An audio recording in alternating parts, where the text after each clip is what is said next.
கலைஞர் மு. கருணாநிதி அவர்களின் 8ஆம் ஆண்டு நினைவு தினத்தை முன்னிட்டு திருக்கோவிலூர் தெற்கு, வடக்கு மற்றும் மேற்கு ஒன்றிய திமுக சார்பில் அவரது திருவுருவ படத்திற்கு மலர் தூவி மரியாதை செலுத்தப்பட்டது. மாநிலம் முழுவதும் அமைதி பேரணிகள், மலர் தூவி அஞ்சலி செலுத்துதல் மற்றும் நலத்திட்ட உதவிகள் வழங்கப்பட்டன.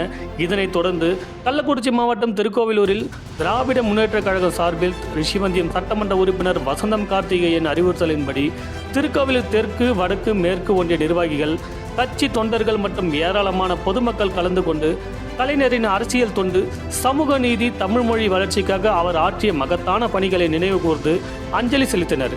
இந்த நிகழ்ச்சியில் திருக்கோவிலூர் வடக்கு ஒன்றிய செயலாளர் ஐயனார், தெற்கு ஒன்றிய செயலாளர் M.R. ராஜேந்திரன் கலந்து கொண்டு கலைஞரின் திருவுருவ படத்திற்கு மலர் தூவி மரியாதை செலுத்தினர்.